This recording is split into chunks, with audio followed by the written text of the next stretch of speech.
Hi everyone, today I'm going to be unboxing my second cubby board. The first one I purchased from Jane Eyre on Alibaba and had some problems with the Ethernet, and toed and froed with emails to Jane and sent back the old one, and they've sent this new one. So I've got a link down below to their store, which was really good to deal with, and now I'm going to open her up and let's have a look what they've sent.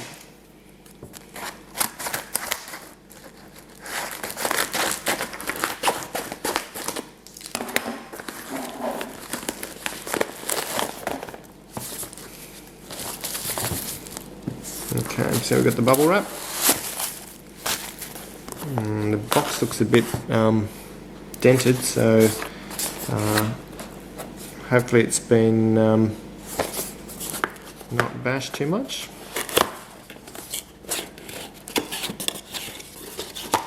Okay, it's a bit different to the first one I received. It looks quite different. It's got a cover on top, rubber cover, and so we've got a box. It's obviously in a case. The first one came, it was sandwiched in two crystal covers, a top and a bottom plate that you just stuck together, whereas this one's the cubby board sitting in the box. It's screwed in, and all the outputs are all labelled. That's the infrared remote. You've got a 5V 2 amp, you've got on-off switch, a HDMI, micro SD, and your two USBs, and A10 chip. That's the bottom rubber bit. This looks like the, I'd say the cover. So the cover looks a bit like that. And there's some clips on the bottom of it which snap in and just slide backwards and forwards to hide or cover the SATA hard drive, something like that. And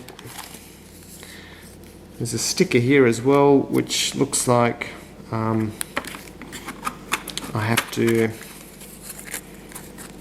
remove that.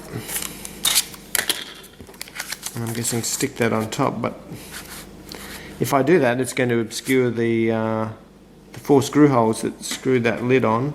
So once I put it on, I don't think I can take it off. So okay, we'll get to that in a minute.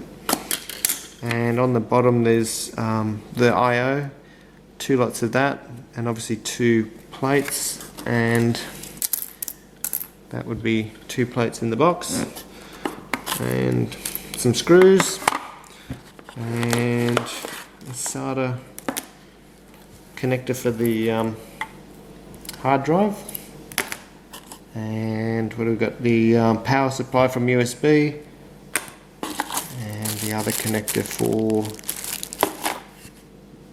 the pins on the plug, but I don't think you'll be able to get to those through the cover. I've also got a dedicated 5V 2 amp battery charger from an old mobile phone, so I'll be using that to power the cubby board rather than going off the USB.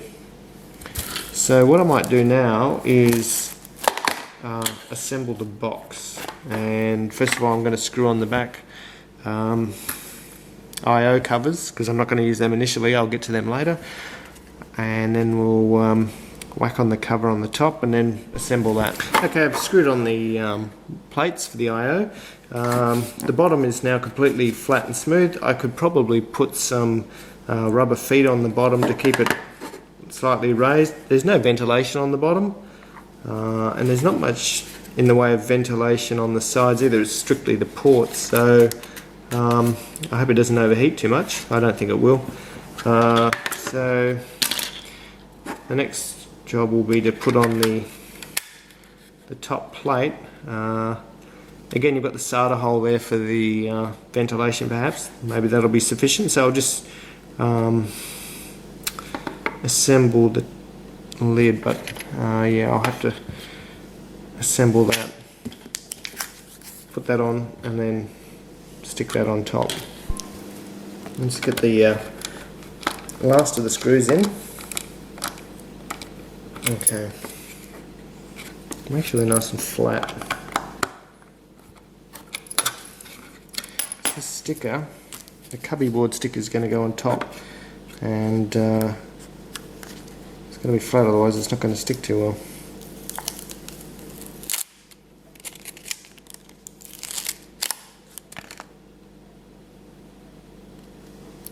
Backing's just stuck on there. Okay. Let's line that up.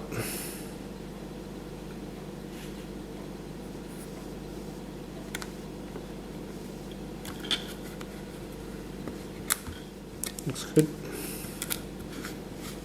Okay, there's a protective cover over this black cover as well. So we'll just work it on.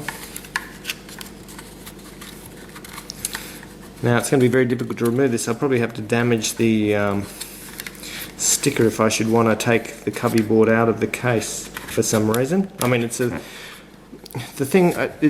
good in that it's a sealed case and obviously it protects the Cubieboard a lot more. The ventilation, I guess, isn't as good as the other system with the 2 crystal plates, but it's a very nice box. And I quite like the SATA sliding lid. I'll just take the protective cover off now. There we go.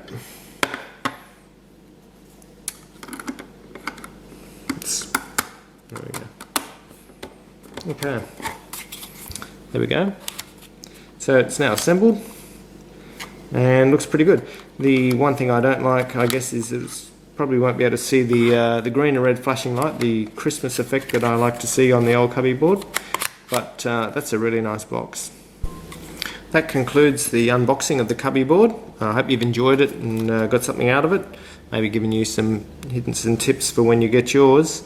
Next I'll be going on to looking at Ice Cream Sandwich, the default operating system on it, and I've also got a 32 gig micro SD class 10 with Berryboot, and I'm going to install a couple of operating systems and see how they look on it. So I hope you've got something out of it, and I'll see you next time.